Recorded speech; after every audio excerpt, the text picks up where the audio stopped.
নমস্কার, সকলকে সরস্বতী পুজোর অনেক অনেক শুভেচ্ছা। কাল ছিল সরস্বতী পুজো।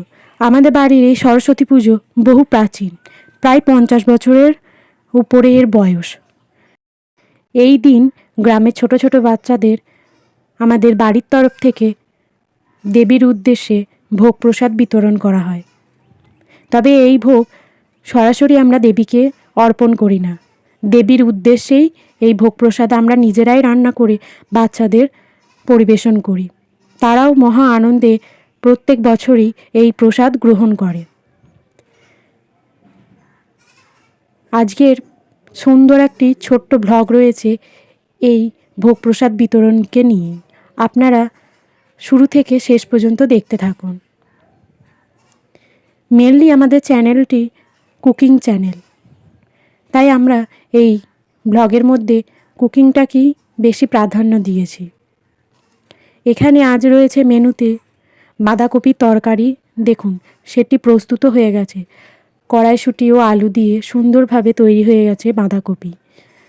তার সাথে রয়েছে খিচুড়ি, সমস্ত শীতকালীন সবজি দিয়ে, এবং খেজুর, আমসত্ত্ব, টমেটোর এবং কিশমিশের চাটনি, যেটা বাচ্চারা খুবই তৃপ্তি সহকারে গ্রহণ করে। সেই চাটনিও প্রায় শেষের দিকে। এরপরে চাপানো হবে আজকের মেন খাবার খিচুড়ি। তার জন্যে এখানে সর্ষের তেলে সমস্ত রকম সবজি ভেজে নেওয়া হচ্ছে, এবং মুগ ডাল, মটর ডাল, গোবিন্দভোগ চাল দিয়ে তৈরি হবে খিচুড়িটি। সাধারণভাবে তৈরি হলেও এই রান্নাগুলির স্বাদ বছরভর কিন্তু মুখে লেগে থাকে, আর প্রত্যেকেই অপেক্ষা করে এই দিনটির জন্য। 1 বছরের অপেক্ষার অবসান ঘটে এই সরস্বতী পুজোর দিনে। খিচুড়ি, বাঁধাকপির তরকারি, চাটনির সাথে রয়েছে আমাদের পাঁপড় ভাজা এবং খেজুর গুড়ের রসগোল্লা। প্রত্যেকটি আইটেমই বাচ্চাদের খুবই প্রিয় এবং সকলে খুব তৃপ্তি ভরে গ্রহণ করে। আশা করি আজকের ব্লগটি দেখে আপনাদেরও খুবই ভালো লাগবে, কারণ বাচ্চাদের মুখে হাসি দেখতে সকলেই পছন্দ করেন। তাদের উদ্দেশ্যেই যখন আজকের এই ব্লগটি, তাই আপনারা দেরি না করে ঝটপট এই ভিডিওটি দেখে নিন, এবং অতি অবশ্যই চ্যানেলটি সাবস্ক্রাইব করে আমাদের পাশে থাকুন, যাতে বিভিন্ন ধরনের ভিডিও আমরা আপনাদের সামনে তুলে ধরতে পারি। আমাদের চ্যানেলটির মধ্যে রয়েছে আরও নিত্য নতুন রান্নার ভিডিও। আপনারা যদি চান তো চ্যানেলটি ভিজিট করেও দেখতে পারেন। আশা করি নিরাশ হবেন না।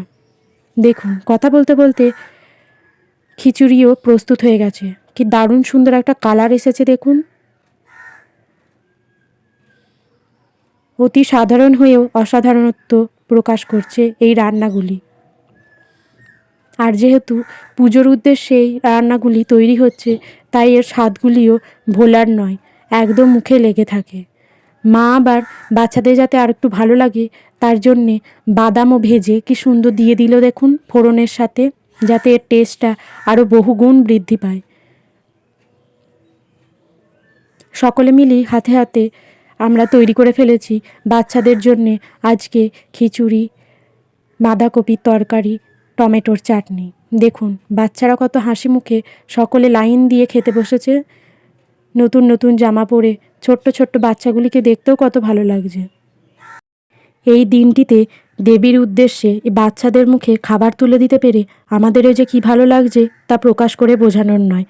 আপনারাও সকলে খুব ভালো থাকুন, সুস্থ থাকুন। ধন্যবাদ।